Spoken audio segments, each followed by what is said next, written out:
All right, everyone, welcome to today's episode where we're diving into something super important: how to introduce yourself in simple, clear English. It's amazing how something as basic as saying your name can set the tone for an entire conversation. So let's kick this off. Wait, you mean just saying your name? Is that really enough? Great question. A lot of people think that. We need to provide a little more context. Think about it like this. When you introduce yourself, it's like opening a door to a new conversation. You want to not only say your name, but also invite others to connect with you. So you can start with your name, then maybe give some background. For example, "Hi, I'm Sarah, I'm from Chicago, and I love painting." Oh, I see. So it's kind of like giving them a little teaser of who you are? Exactly. It's a teaser. Just like when you watch a movie trailer and get a glimpse of the storyline. You wouldn't just say, "Hi, I'm Sarah," and then stare blankly, right?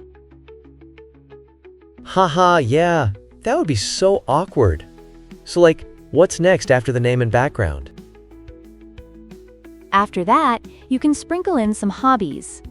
Mentioning your interests helps people remember you. For example, "I enjoy hiking, reading sci-fi novels, and cooking Italian food." It paints a vivid picture, right? Oh wow, Italian food. That's a solid conversation starter. Wait, if I said I love cooking but I can barely boil water, would that, make me a liar? Not at all. It's all about being authentic. Maybe you could say, "I'm getting into cooking," or "I want to learn cooking." It shows your enthusiasm even if you're just a beginner. Right. So it's more about the vibe than the actual skills? Exactly. And don't forget about personality traits. You can say something like, "I'm a cheerful person," or "I love meeting new people." It gives a hint of who you are. How do I find the right balance? I don't want to sound boasty, like I'm the best person ever. Great point. Keep it humble.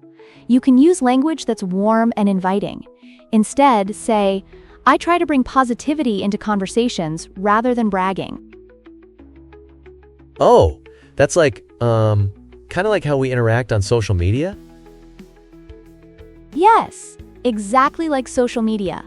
When you post, you want to share the best parts but keep it relatable. Think about the people you connect with. You want to be genuine and approachable. Got it. So if I were to introduce myself, I could say, "Hi, I'm Alex, I'm from New York, and I love playing video games and hiking on weekends," right? Absolutely. That's a perfect start. You're giving them a taste of your life and your passions. Also, if I meet someone who's into hiking too, is that a sign? That we should be best friends or something? Haha, well, it can definitely be a good starting point. Shared interests are often the glue in friendship. It's like finding a lost piece of a puzzle. Oh, that's a neat analogy. So practice makes perfect, right? Yes, practice is key. Maybe find a friend and do some mock introductions. It'll help solidify your confidence. I think I could do that. And it won't be boring if we make it fun with, funny stories. Absolutely. Humor can break the ice. Just keep it lighthearted. Wow, I'm really getting excited to try this out. I mean, who knew introducing yourself could lead to fun friendships? Totally. It opens doors not just to conversations, but to opportunities. So remember, confidence is your best accessory. I like that. Confidence is key.